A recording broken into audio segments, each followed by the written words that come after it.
Capítulo 1: O pulsado coração e a conquista de almas. Um grupo de senhores cristãs estava realizando uma costumeira reunião de oração.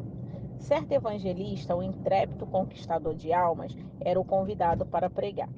Ele ouvia algumas delas falarem a respeito de uma mulher imoral que vivia perto. O evangelista então perguntou: O que vocês estão fazendo para conseguir a salvação dessa mulher? A dirigente tomou a palavra: Estamos orando fielmente pela sua salvação cada vez que nos reunimos. Ótimo, disse o evangelista, mas ela irá para o inferno enquanto vocês oram. Ainda não foram visitá-las? Ainda não lhe falaram sobre alma? Alguém já levou o evangelho para casa dela? A filosofia do mensageiro. Temos feito de Deus um mensageiro, um entregador de recados. E esquecemos de que Ele é o gerente geral. Tudo o que fazemos é dizer ao Senhor que realize tudo aquilo que é desejável que façamos.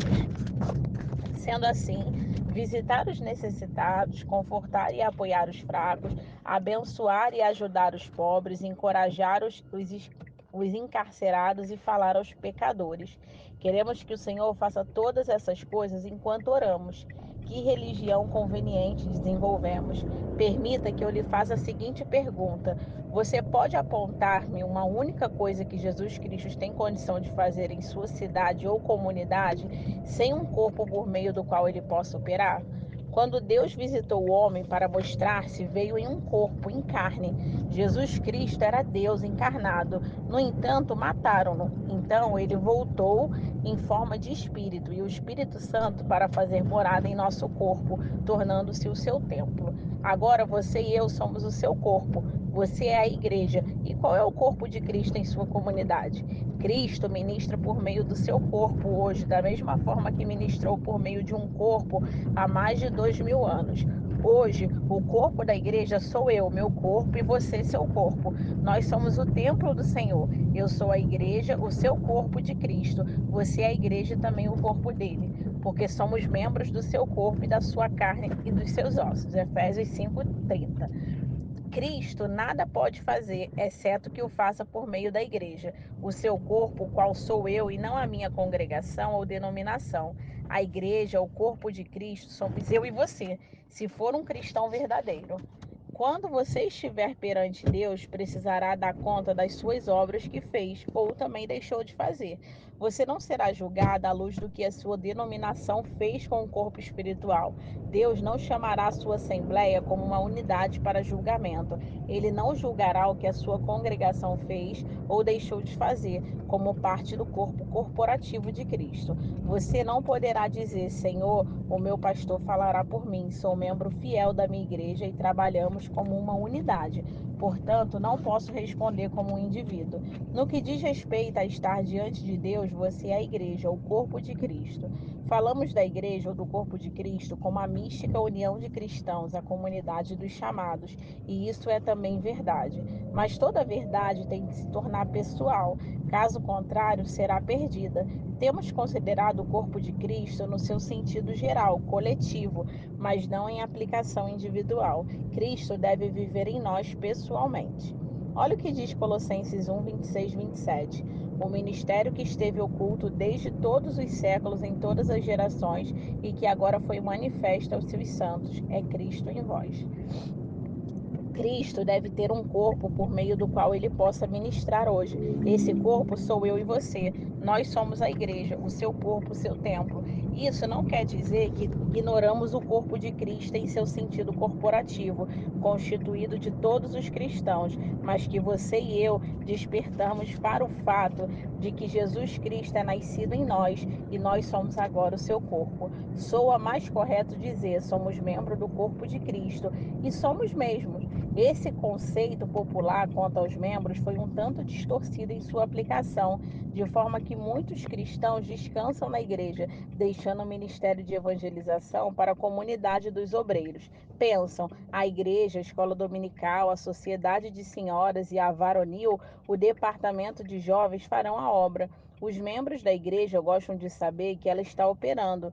Eles estão dispostos a pagar por isso, contando que outro cristão faça o trabalho. Entretanto, o cristianismo é uma tarefa pessoal. Se Cristo mora em você, então você é o corpo dele. Ele mora em você porque deseja ministrar por seu intermédio. Ele precisa do seu corpo para alcançar a sua comunidade. A essência da sua experiência cristã é Cristo em você.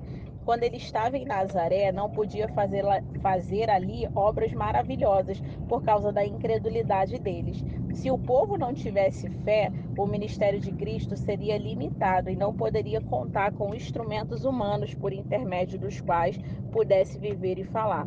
Ele está hoje limitado. Deus podia ter enviado anjos. Quantas vezes ouvimos? Deus podia ter enviado anjos para pregarem o evangelho. Contudo, ele não o fez e ordenou que seres humanos o fizessem. Se os homens não pregarem a palavra do Senhor, então ele não será propagada e as almas serão perdidas. Isso é verdade. A pregação do evangelho está limitada à boa vontade do ser humano de se levantar e abrir a boca para que Cristo fale por intermédio dele. Esse mesmo fato se aplica a todas as fases do viver e do testemunho cristão. Jesus não pôde visitar o prisioneiro, a menos que o próprio Mestre vá em seu corpo. Ele irá em você, porque você é a igreja dele. Quando você visitar o prisioneiro, Cristo visitará, caso contrário, ele não poderá fazê-lo. Como já disse, fizemos de Deus um mensageiro como a nossa tradição de oração. Não me compreenda mal, a oração é vital para cada cristão, pois ele nos ensinou a orar. No entanto, ele nos disse também para que finalidade orar. Cristo orou, mas fez mais do que isso, ele andou fazendo bem, testemunhando, conforme visitando, falando, mostrando compaixão, demonstrando Deus em ação.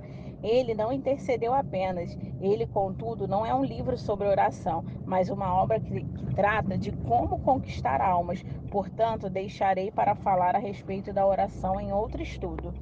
Como fazemos parecer sagradas nossas orações tradicionais? Como nos sentimos humildes e dedicados quando estamos orando e enviando a Deus todas as nossas pequenas ordens para o dia ou para a semana. Instruímos o Senhor a fazer as coisas que deixamos fazer. Por que não pedimos a Ele para pregar também? Se Ele é tão conveniente para realizar muitas de nossas tarefas, certamente não se oporia a pregar também de vez em quando, conosco, mas agora em nós. Não é estranho que contemos que o Espírito Santo estava apenas com os homens antes do Pentecoste? Agora regozijamo-nos pelo fato dele estar em nós. Exatamente onde ele está em nós. Não está flutuando pelo mundo afora, pairando sobre os seres humanos aqui e acolá. De acordo com a nossa direção, resolvendo os problemas, visitando-os e encorajando enquanto levamos a nossa pequena e egoísta vida em isolamento. Por meio da redenção do Calvário e da nova criação do Pentecoste, Jesus Cristo voltou na pessoa do Espírito Santo para morar, mover-se e ter o seu ser em nós. Agora Cristo é nascido em nós, porque Deus é o que opera em vós tanto querer como efetuar, segundo a sua boa vontade. Filipenses 2,13. Foi isso que Deus fez em Cristo. Ele fez o mesmo em nós, porque somos o seu corpo. Ele fala pelos nossos lábios, visita os necessitados, levanta caído, encoraja os desencorajados e alcança os abatidos por nosso intermédio. Ele cura os corações quebrados e sara os ferimentos por meio da nossa vida. Você e eu somos o seu corpo, nós somos a igreja. Você compreende porque o evangelista disse ao grupo de oração de senhoras: aquela mulher irá para o inferno enquanto vocês oram? Se não fizermos algo mais do que orar, se não visitarmos os perdidos e testemunharmos aos pecadores, eles jamais ouvirão o convite de Cristo para serem salvos. Devemos orar, mas em seguida levantar-nos em busca das almas. O Evangelho em sua comunidade. O ministério de Cristo em sua comunidade está limitado a você. Ele anseia falar às almas sobre a salvação, a fim de convencê-las acerca dos seus pecados e do Evangelho. Esta é a obra do Espírito Santo, mas ele está em você. O Senhor trabalha por meio dos seus lábios, do seu corpo. Se você não testemunhar ou transmitir a mensagem, a sua comunidade ficará perdida.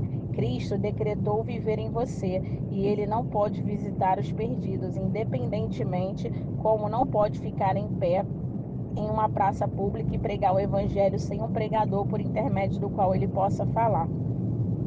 Gostamos de viver de forma egoísta. Temos prazer em ficar sozinhos, orando e enviando uma torrente de pequenas ordens e bonitos recados que o maravilhoso Espírito Santo poderá executar para nós. Isso nos poupa muito trabalho. Além disso, estamos ocupados com as novelas da TV, com o clube, com atividades recreativas e com os próprios afazeres. Ele não tem outro canal. Vamos lembrar que o Espírito Santo se movimenta por nosso intermédio. Somos o seu templo. Se estivermos ocupados demais para testemunhar, ele não terá outro canal por meio do qual possa ministrar. Ele habita em nosso corpo. Pecadores, pecadores